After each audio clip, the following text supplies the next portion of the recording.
Yeah, so it's Friday afternoon, New Year's Eve. Last New Year's Eve, I was in here working on the BMW. So this New Year's Eve, it's on the Triumph TR7. Now, I've worked on the floors today, or this week I worked on the floors. Kind of a short week because Christmas is in between, and you really do have to take Christmas Day off. And Christmas Eve is mostly a day off.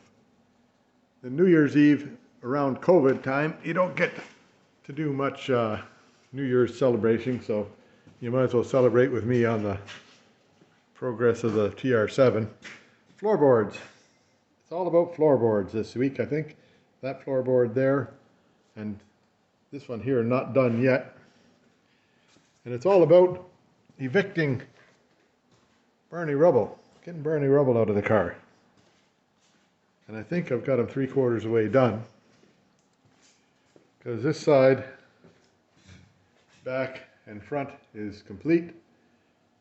That side, the back is complete. The front isn't complete yet, but leaving that until such time as I finish some of the mechanical work. So, that's all for this week. Stick around, you'll see what it all worked out like, and I hope to see you again next week. Have a happy new year and prosperous 2022. Yeah, now here I am, back at it. So, I'm going to cut this side of the floor out today, and then see if I can fix it up like the other side there. Then we'll see where I go from there. Yeah, it looks like if I cut it just across here, that would be good. I think it's pretty good along there. And then I'll cut around this edge here, right about there. This is where it bends to being flat again. It goes down like that and then it bends to being flat, so that if I cut it right across there and around that up there, that should be all right. I'll give it a try and see what happens. Yeah, somehow it's always a bigger hole than I thought it would be, but I guess that's all right. I'll just make a piece, I think, to go to here first, and then I'll make a piece to fill in this bit here, which is a little bit more complex. But it gets down to how far? About right here is where it gets to be leveled out. So I'll just copy my pieces that I cut out here. Here's the piece that I cut out. Can't really tell how that works, but that's okay. Yeah, so the first thing to do is make this hoopy thing that goes down the middle of it here. Now this actually sort of sits like that when it comes together again. So I have to make that bend into it. It's off the table there a bit. Then the hoopy thing only goes to here. So I've got that traced out on this piece of metal here and there. I've got that thing set up to go. So I'll make that hoopy thing and then I'll get back to you. Yeah, there, that's the hoopy thing made. So now getting these bends and stuff in here correctly is going to be a bit of a challenge, but I'll see what I can do about that.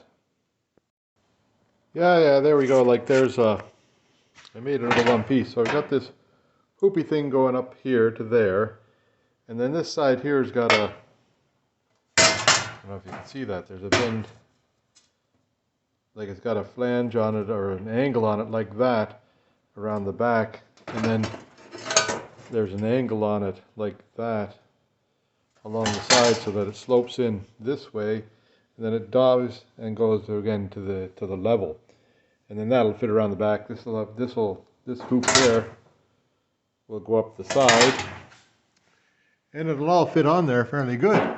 So here's like this. Don't know if you can see that, eh? Not very well, but this kind of angles down here to here, and then it's a steep angle right here, and then it flattens out. And so this end here fits all right. This end here I'll overlap it and I'll button cut it along there. And then this end here I'll just button cut it along there, and might be okay. We'll see what happens. Yeah, there now, I've got it fitted on this side here. It looks pretty good. I'll have to go up and let it down and take a look from the top. Next is to fit it along here, see if I can get it up into that spot there, and then so on and so forth. Yeah, there now, it looks not bad from the top. Here's the piece that gets cut away, like I cut and that piece there falls out. Down in there, it's sort of a rubber gasket business around there. I'll check into that before I get too far into it. But here it seems like it's gonna come together and fit okay. And along this edge here, it'll fit okay. Huh. Well, that's all right. So that stuff there, I'll cut from the bottom over to here, and I'll cut from the top across here. And then that little piece there will just fit in there, and I'll have a little piece to fill. I'll be all in one piece. That's pretty good. Yeah, so sometimes the hardest part of getting any of this stuff in is to get that pushed up into place where it's even with stand by. Yeah, there, I had one of my little sneezing fits you don't need to hear. Anyhow, to get it pushed up even is difficult, so I use this assembly here that I used for the holding the transmission up,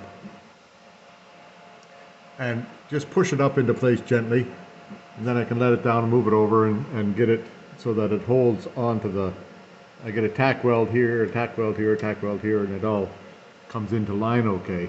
And I've got this side here all tack welded along the edge of it. So now I just have to get this side here. I'll get it to about here somewhere, and then I have to go up above and cut that along there somehow or other. Yeah, there, that's on there now. Now I have to go up above, and I'll just cut that line. It'll be about here somewhere that it cuts along through there. Yeah, that's all fitted up into place now. I've got it kind of ugly, but it's done. I'll weld it from the top down because it's easier than craning your neck upside down. I have to build a little piece to go in this hole right here, which is pretty simple, and then I've got I forgot to drill the holes in here for spot welding, so I'll have to figure that out. Yeah, here I am getting way ahead of myself, so I've got it all in. Now, back in that back corner I pulled away some of that white stuff that they use for caulking, and it's not as good a corner as what I thought it was, so I'll cut that out again and make a new corner back there afterwards. But for now, I've welded this one all the way along from the underneath side all the way along that wall. Now I'm going on and I'm welding it in all the way along this wall.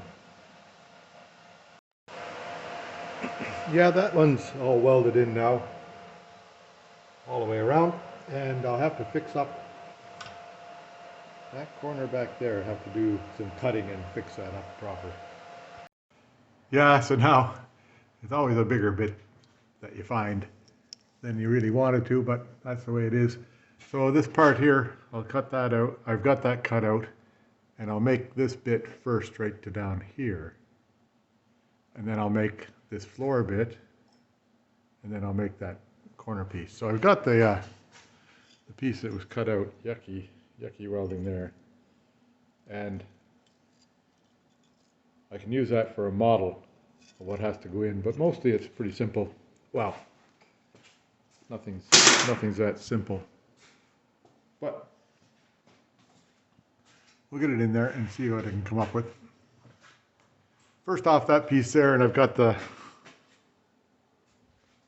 piece that came out of here, so that'll make a good start at that piece going together again. Yeah, so how big a curve can you stretch into a piece of metal? I guess you can stretch a pretty big curve into it. That was a straight piece when I started, and I just used that bang, bang, bang, bang with the rock hammer. Then I did a bunch of banging on it to flatten out some of those yucky things, but for the most part now, this will fit in here.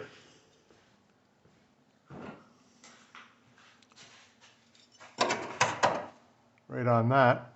piece there.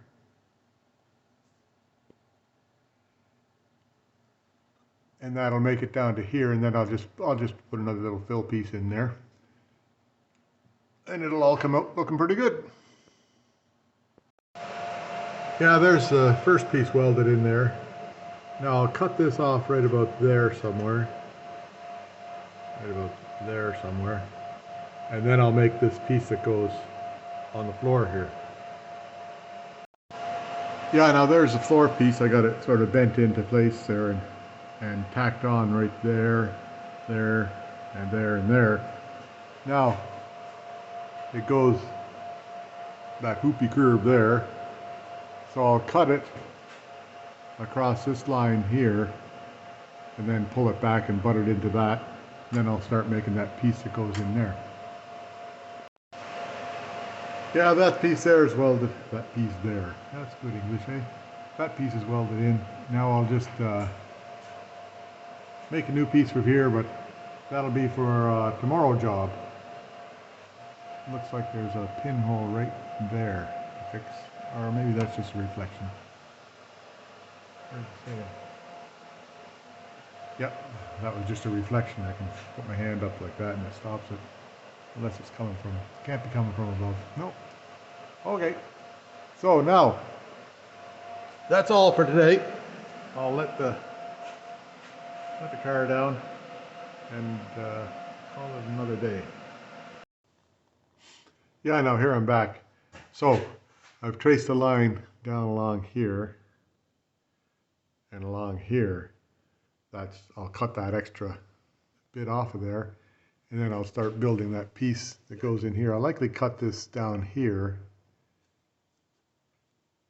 That'll make it so I get a better join up there. Where was I pointing?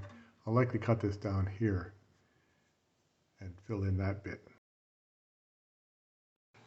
Yeah, so we interrupt this build to fix this thing. So Sam's here. Hey, Sam. Hey. And where's that piece, I wonder? He used to have 2 shock absorbers in the back of the car, but there's only one now, so this piece here broke. I've cleaned it off. We'll clean off the other side. We'll put a piece, we'll weld it back on, and then we'll put another piece over the top of it for a double redemption, whatever you want to call it. Anyhow, it's gotta go underneath here somewhere. That's, what year is this? 19 something? 92. 92 Jeep something. YJ. Jeep YJ. Broken bracket for the, whatever you call that, right there. Broken bracket for the shock mount. Okay, time to fix. Yeah, it's Sam's car, so he's underneath there cleaning it up. And we'll get underneath and grind it, or he's grinding off the mount there, and then we'll get underneath and weld that new piece on. There, Sam's putting the shock absorber back onto the Jeep. Soon be done and out of here. Yeah.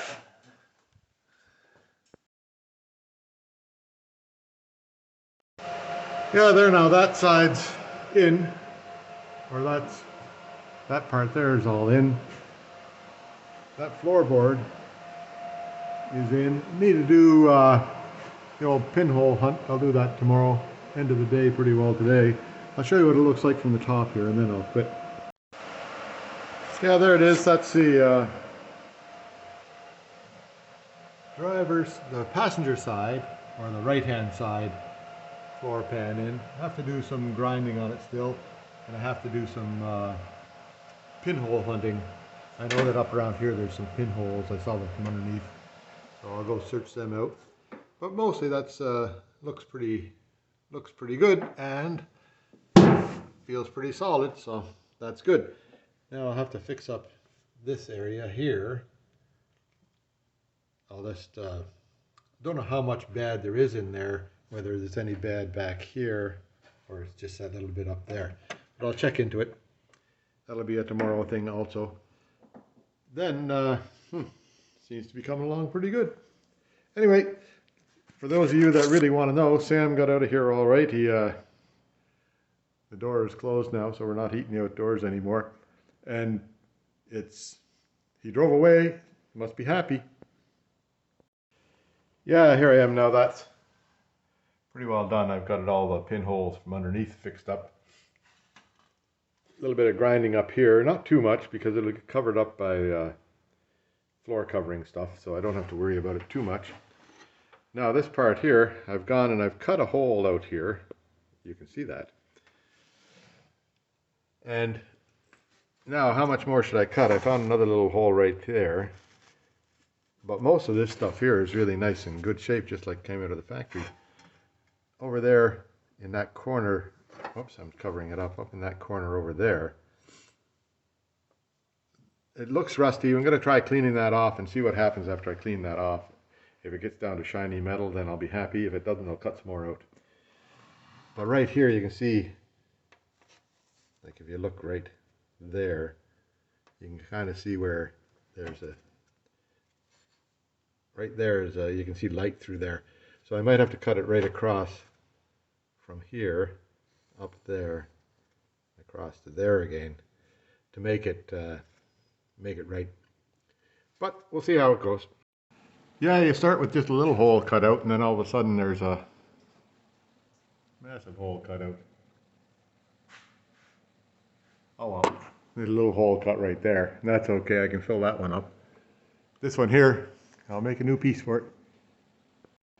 Yeah, there now, I've got about 3 or 4 hours into this bit here, and it just isn't fitting the way I want it to fit, so I'm going to abandon and try it a different way. Yeah, there's a good start now. Finally I got a piece to sort of fit in there nicely and fits all the bits right. So I'll carry on, and I think that's it for today anyhow. It's time to quit. So I had 3 or 4 hours of good wasted time. Well, it's always a learning experience. And this curve is right, so I might be able to use that curve somewhere over there. Anyhow, I'll figure it out. Yeah, so I'll see you back here tomorrow, I hope. Carry on getting that floor done. Yeah, so then, no electricity. How do you make those lights go up? Well, there's a little, I don't know if you can see it in here. I'll see if I can get some light in here. Ay. There, barely see it. Right there. Little black knob at the bottom of that electric motor, and you just turn it one way or the other, and it'll make the headlight go up. Cool. So I got to take the lens out and that plastic thing off it, and then I don't have to worry about getting paint on everything later. Yeah, there's a right-hand side out of it. And it came out of that hole there. So I'll get the other side out. It's just these 4 bolts at the back here. One of them on the other one wouldn't come out. So I'll anticipate that one won't come out here. What I did is just cut the top half off the nut and then knocked it off. But I'll have to put a new bolt on somehow or other later. Yeah, now there's number 2 out of it. So, hint to anybody that wants to care, they're a lot easier to get in and out if you have them extended with the way that they turn that little knob at the bottom right here until they extend up to the full length like that one there is. This one here is down the way it would be when you're driving in the daytime. That one there is up like the way it'd be when driving at nighttime. Anyway, now I've been watching Henry's Garage, and he's got a similar car to this one. His is red, and he's got the same wiring fabrications. There's a few extra bits in here. So I think these are for the what do you call that? The air horns. Somebody put air horns in it, but they seem to come off the headlight thing. I don't know. Maybe somebody had some fog lights on the front. Who knows? But I'll get rid of that extra wiring, find out where it goes, and see what I can do about it. There you go. Yeah, and same thing over here with, I'm in common with Henry's Garage here. Henry's Garage is kind of interesting. So if you want to watch something else that's on TR7s, Henry's Garage will do it for you. He's got the same wiring issues that this one has. His is likely maybe a little bit harder than mine. Anyhow, I'll carry on. Now that was a little interlude from welding, so I'll go back to building this floor piece in here, and that one right there. That one here first. I got the one piece in there yesterday and it fits nicely, so I'll work on this side over towards the edge here. Then I'll work on that side over there, and hopefully that'll be done by the end of the day. Yeah, so I put some oil on the hinges the other day, and now the bottom ones on both sides move real easy. The top one moves back and forth, but it's spring loaded, so it really does go with a jolt when you move it. Anyhow, but it moves pretty easy, and it's spring loaded to 3 positions for opening the door. Yeah, so now I've just got to get this fitted along here, and that'll slide in. I got to cut that bit down here to make that slide in, and then it might just fit and look okay. We'll get there. Well, there's half the floor in, or 3/4. That little bit to do, and that little bit to do, and there'll be a whole floor. See how it goes here. Yeah, there we go. That's enough for today. I got the half that floor in there on the other side, on the passenger side or the right side, and then I've got a piece cut just for that curvy bit up there. I'll see if I can get that in. Then I'll work on getting the rest of the floor in there. So, another day, and I'll see you tomorrow. Well, there you go. Need some cleaning up in here, but Mr. Barney Rubble is officially evicted from that part of the car, and he's officially evicted from that part of the car. Oh, he still lives. He's got room for 1 foot here, and he's got room for a couple of legs over there. But coming along, pretty soon it'll be no Barney Rubble left. Yeah, there we go. Barney Rubble is officially evicted. Right up in there, when I pulled off the whatever you call that stuff, there's rubberized stuff, silicone stuff, pulled it off, and there's a little hole right up in there. You can just sort of see it. Likely what I'll do is it's on a seam, so I'll just see if I can drill it out, plug it up, see what I can happen with it anyhow. And then the rest of it needs some cleaning up. But all the holes are done on this side. Back side on that side is done. Front side I'm not going to do until I get the brakes changed. Got the new master cylinder. And get all the wiring done before I put in the floor. Yeah, so there's the back side is done. Up in around there and around the back and all that. And then down into here is all done. And across here is done. I haven't been able to get in there with a grinder yet. I'll figure out something. This little patch here is in, and then it's all patched up front here. That place where I saw the little hole right up there, so I put a patch on that, and it seems to be pretty good. This thing here is like I've got it spot welded to the floor here, here, here, to the frame here, here, those 5 spots. Onto the frame 6, I guess there's one right there too. I'll do a bit more grinding on this thing here. It's a little bit ugly, and I'll be able to get a smaller grinder in to get this stuff up here. I can't reach it with the big grinder. And I'll do a bit more grinding around it and clean it up a bit, but they're basically done for this side. Anyhow, now next on the agenda is I don't know what.